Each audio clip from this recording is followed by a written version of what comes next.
नमस्कार दोस्तों, स्वागत है आपका आपके YouTube चैनल करें स्टडी IQ में। आज हम 10 जून 2020 के नेशनल करंट अफेयर करेंगे और आज के करंट अफेयर की PDF वीडियो के नीचे डिस्क्रिप्शन में मिलेगी।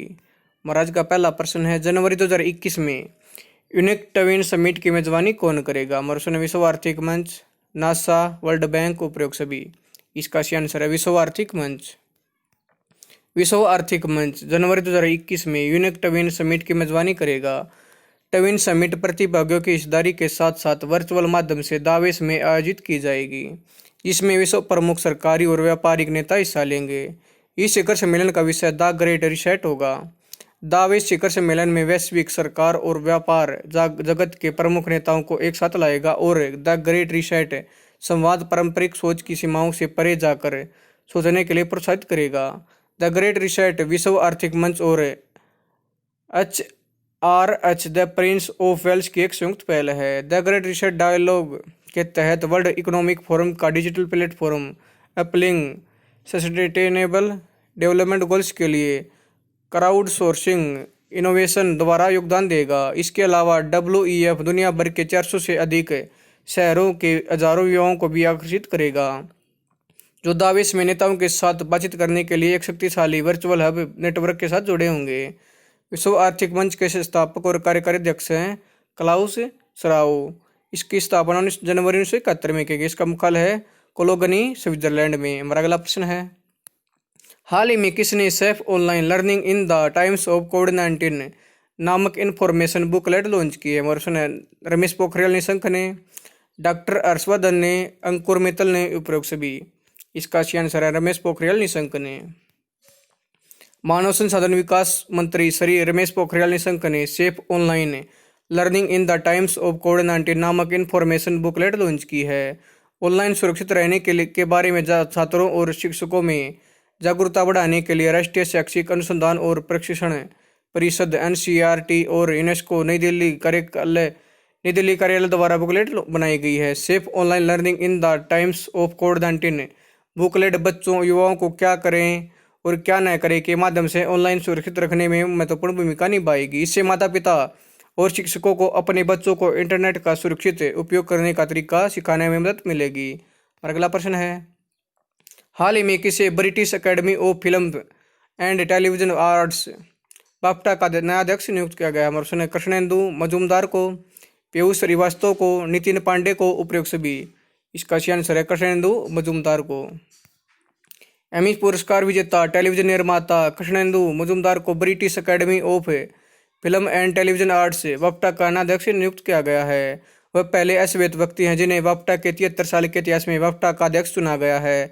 वह पिप्पा एरिश की जगह लेंगे, जो अब डिप्टी चेयरपर्सन के रूप में अपनी सेवाएं जारी रखेंगे। मजूमदार ने इससे पहले learning and new talent committee के अध्यक्ष और टेलीविजन कमेटी के अध्यक्ष और 9 वर्षों तक ट्रस्टियों के प्रमुख समूह में व्यक्तिगत तौर पर कार्य किया था। वह 14 वर्षों से बाफ्टा के साथ जुड़े हुए हैं। बाफ्टा अवार्ड की स्थापना 1947 में की गई। हमारा अगला प्रश्न है, हाल ही में किसने भारतीय उद्योग परिसंघ के अध्यक्ष के रूप में पदभार संभाल लिया? हमारा प्रश्न है उदय कोटक, शुभम कोहली, आशीष सिंह, उपरोक्त सभी। इसका सही आंसर है उदय कोटक ने। कोटक महिंद्रा बैंक के MD और CEO उदय कोटक ने वर्ष 2020-2021 के लिए भारतीय उद्योग परिसंघ CII के अध्यक्ष के रूप में पदभार संभाल लिया है। उनकी CII के अध्यक्ष के रूप में नियुक्ति क्लोस्कर सिस्टम के अध्यक्ष और MD विक्रम क्लोस्कर की जगह की गई है। टाटा स्टील लिमिटेड के CEO और MD TV नरेंद्रन अब 2020-21 के लिए CEI के अध्यक्ष पद पर उम्मीदवार हैं, जबकि बजाज फिनसर्वे लिमिटेड के अध्यक्ष और MD संजीव बजाज ने CII के उपाध्यक्ष के रूप में पदभार संभाल लिया है। CII की फुल फॉर्म में कॉन्फेडरेशन ऑफ इंडियन इंडस्ट्रीज की स्थापना 1895 में। इसका मुख्यालय है नई दिल्ली में। हमारा अगला प्रश्न, हाल ही में ट्विटर ने किसे अपने बोर्ड का नया अध्यक्ष नियुक्त किया है? वर्ष ने पैट्रिक पिचेट को, जैकमा को, कृतिका पांडे को, उपरोक्त सभी। इसका सही आंसर है पैट्रिक पिचेट को। ट्विटर ने गूगल के पूर्व मुख्य वित्तीय अधिकारी पैट्रिक पिचेट को अपने बोर्ड का अध्यक्ष नियुक्त किया है। वह ओमिद कोड्रिस्टानी की जगह लेंगे। पिचेट 2017 में ट्विटर के निदेशक मंडल में शामिल हुए और 2018 के अंत में एक प्रमुख स्वतंत्रता निदेशक थे। इससे पहले उन्होंने 2008 से 2015 तक गूगल के CFO के रूप में कार्य किया। यह ट्विटर के इतिहास में पहला मौका है जब कोई बाहरी व्यक्ति बोर्ड की अध्यक्षता करेगा। ट्विटर के मुख्य कार्यकारी अधिकारी हैं जैक डोर्सी। इसका गठन 21 मार्च 2006 को किया गया। इसका मुख्यालय है सैन फ्रांसिस्को, कैलिफोर्निया, अमेरिका में। हमारा अगला प्रश्न, हाल ही में लक्ष्मी विलास बैंक के प्रबंध निदेशक और मुख्य कार्यकारी अधिकारी सुब्रह्मण्यम सुंदर का कार्यकाल कितने समय के लिए बढ़ाया गया? ऑप्शन 3 महीने, 6 महीने, 9 महीने, उपयुक्त सभी। इसका सही आंसर है 6 महीने के लिए। लक्ष्मी विलास बैंक के प्रबंध निदेशक और मुख्य कार्यकारी अधिकारी सुब्रह्मण्यम सुंदर का कार्यकाल भारतीय रिजर्व बैंक की मंजूरी मिलने के बाद बढ़ा दिया गया है। उनके कार्यकाल को 6 महीने की अवधि यानी 30 नवंबर 2020 तक अथवा नए CEO की नियुक्ति तक जो भी पहले हो तक के लिए बढ़ा दिया गया है। लक्ष्मी विलास बैंक के MD और CEO के रूप में सुब्रह्मण्यम सुंदर के कार्यकाल को दूसरी बार बढ़ाया गया है। RBI के 25वें गवर्नर है शक्तिकांत दास। इसका मुख्यालय मुंबई में। इसकी स्थापना 1 अप्रैल 1935 को की गई कोलकाता में। लक्ष्मी विलास बैंक का मुख्यालय है चेन्नई में। इसकी स्थापना 1926 में की गई। अगला प्रश्न, महान फिल्मकार और राष्ट्रीय फिल्म पुरस्कार से सम्मानित वासु चटर्जी का निधन कितने वर्ष की आयु में हो गया? 93 वर्ष, 90 वर्ष, 85 वर्ष, उपयुक्त सभी। इसका सही आंसर है 93 वर्ष की आयु में। महान फिल्मकार और राष्ट्रीय फिल्म पुरस्कार से सम्मानित वासु चटर्जी का निधन 93 वर्ष की आयु में हो गया है। उन्होंने छोटी सी बात और रजनीगंधा जैसी फिल्मों के लिए जाना जाता था। इसके अलावा उन्होंने 2 प्रसिद्ध टीवी धारावाहिकों ब्योमकेश बख्शी और रजनी का भी निर्देशन किया था। वासु चटर्जी ने हिंदी फिल्म जगत के साथ साथ बंगाली सिनेमा में भी काम किया और उनकी कुछ जानी मानी कृतियों में खट्टा मीठा, उस पार, चितचोर, बातों बातों में और पिया का घर शामिल हैं। 1992 में उनकी फिल्म दुर्गा के लिए उन्हें परिवार कल्याण के लिए सर्वश्रेष्ठ फिल्म का राष्ट्रीय फिल्म पुरस्कार भी मिला था। और अगला प्रश्न है, हाल ही में किसने डेयरी किसानों के लिए किसान क्रेडिट कार्ड अभियान शुरू किया? ऑप्शन, पंजाब नेशनल बैंक, केंद्र सरकार, दिल्ली सरकार, इनमें से कोई नहीं। इसका सही आंसर है केंद्र सरकार ने। भारत सरकार ने 1.5 करोड़ डेयरी किसानों को किसान क्रेडिट कार्ड KCC उपलब्ध कराने के लिए एक अभियान शुरू किया है। इस अभियान के तहत भारत सरकार अगले 2 महीने के भीतर यानी 1 जून से 31 जुलाई 2020 तक 1.5 करोड़ डेयरी किसानों को किसान क्रेडिट कार्ड प्रदान करेगी। किसान क्रेडिट कार्ड दुग्ध संघों और दुग्ध उत्पादक कंपनियों से जुड़े डेयरी किसानों को प्रदान किया जाएगा। केंद्र सरकार ने इस अभियान के पहले चरण में उन सभी किसानों को कवर करने का लक्ष्य रखा है जो डेयरी सहकारी समितियों के सदस्य हैं और विभिन्न दुग्ध संघों से जुड़े हुए हैं और जिनके पास KCC नहीं है। किसान क्रेडिट कार्ड के बारे में संपार्श्विक और कोलेटरल के बिना KCC ऋण की सामान्य सीमा 1.6 लाख रुपए होगी। उत्पादकों और प्रसंस्करण इकाइयों के बीच बिना किसी बिचौलियों के गठजोड़ के अंतर्गत जिन किसानों का दूध सीधे तौर पर दूध संघों द्वारा खरीदा जाता है उनके मामले में ऋण सीमा कोलेटरल के बिना 3 लाख तक होगी। डेयरी किसानों को KCC प्रदान करने का विशेष अभियान किसानों के लिए प्रधानमंत्री के आत्मनिर्भर भारत पैकेज के तहत शुरू किया गया है। इसे दूध संघों से जुड़े डेयरी किसानों के लिए ऋण की उपलब्धता सुनिश्चित होगी और साथ ही बैंकों को ऋण चुकता होने का आश्वासन भी मिलेगा। हमारा अगला प्रश्न है, हाल ही में किसने 1 ईयर ऑफ मोदी 2.0 ई-बुकलेट का विमोचन किया है? ऑप्शन, सूचना और प्रसारण मंत्रालय, कृषि मंत्रालय, वित्त मंत्रालय।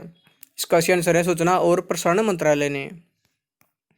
सूचना और प्रसारण मंत्रालय द्वारा 1 year of Modi 2.0 towards a self related India नामक एक ई-बुकलेट जारी की गई है। ये ई-बुकलेट मोदी सरकार के दूसरे कार्यकाल की उपलब्धि पर प्रकाश डालती है।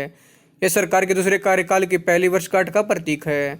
पुस्तक में दी गई मुख्य बातें हैं, धारा 370 का उन्मूलन और धारा मंदिर मुद्दे का निपटारा, ट्रिपल तलाक का अपराधीकरण, बोडो समझौता, नागरिकता अधिनियम में संशोधन।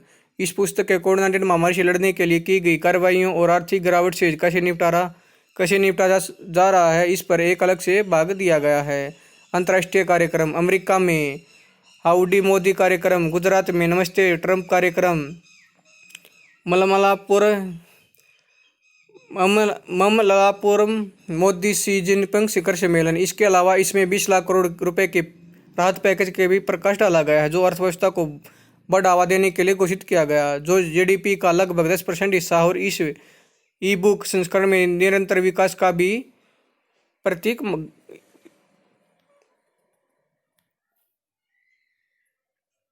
निरंतर विकास का भी उल्लेख किया गया है। हमारा अगला प्रश्न है, हाल ही में किसके द्वारा वंदे भारत मिशन के तहत विदेशों से लौटने वाले भारतीय नागरिकों का कौशल मानचित्रण करने के लिए एक नई पहल स्वदेश शुरू की गई? हमारे केंद्र सरकार ने, पंजाब सरकार ने, हरियाणा सरकार ने, उपरोक्त सभी। इसका सही आंसर है केंद्र सरकार ने। भारत सरकार ने वंदे भारत मिशन के तहत विदेशों से लौटने वाले भारतीय नागरिकों का कौशल मानचित्रण करने के लिए एक नई पहल स्वदेश शुरू की है। इस पहल का लक्ष्य भारतीय और विदेशी कंपनियों की मांग को समझने और उसे पूरा करने के लिए उनके कौशल और अनुभव के आधार पर योग्य नागरिकों का एक डेटाबेस तैयार करना है। यह कौशल विकास और उद्यमिता मंत्रालय, नागरिक उड्डयन मंत्रालय और विदेश मंत्रालय की एक संयुक्त पहल है। विदेशों से लौटने वाले नागरिकों के आवश्यक विवरण एकत्रित करने के लिए ऑनलाइन फोरम तैयार किया गया जो www.nsdci.india.org.स्वदेश पर उपलब्ध होगा। इस फोरम में कार्यक्षेत्र, पद का नाम, रोजगार और अनुभव के वर्षों से जुड़े विवरण शामिल हैं। कौशल विकास और उद्यमिता मंत्री हैं महेंद्र नाथ पांडे। नागरिक उड्डयन मंत्रालय के राज्य मंत्री हैं हरदीप सिंह पुरी और विदेश मंत्री हैं सुब्रमण्यम जयशंकर।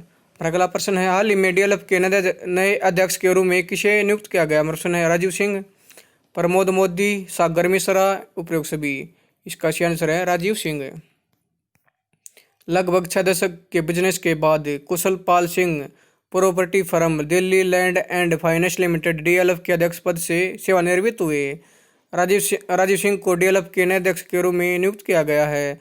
कुशल पाल सिंह को चेयरपर्सन एमेरिट्स मान चेयरमैन बनाया गया है। कुशल पाल सिंह 1945 में डीएलएफ कंपनी में शामिल हुए और 1 अक्टूबर 1995 को डीएलएफ के अध्यक्ष के रूप में कार्यभार संभाला था।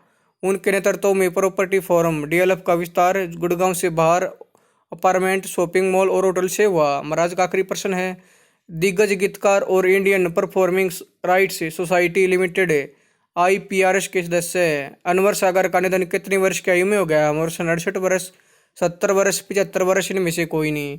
इसका सही आंसर है 68 वर्ष की आयु में। दिग्गज गीतकार और Indian performing rights society limited के सदस्य अनवर सागर का निधन 68 वर्ष की आयु में हो गया है। वे 1992 की अक्षय कुमार अभिनय वाली खिलाड़ी फिल्म के हिट ट्रैक वादा रहा सनम के लिए सबसे ज़्यादा प्रसिद्ध थे। इसके अलावा उन्होंने याराना, सलामी, आ गले लग जा और विजय पथ जैसी फिल्मों के भी गीत लिखे थे। अनवर सागर ने नदीम श्रवण, राजेश रोशन, जतीन ललित और अनु मलिक जैसे संगीत निर्देशकों के साथ भी काम किया। दोस्तों, अगर आपको ये वीडियो पसंद तो आप मेरे यूट्यूब चैनल करिश्री IQ को लाइक करें, शेयर करें, चैनल को सब्सक्राइब करें और इसके बेल आइकन को दबा दें ताकि आने वाले वीडियो का नोटिफिकेशन आपको टाइम पे मिलता रहे। धन्यवाद दोस्तों।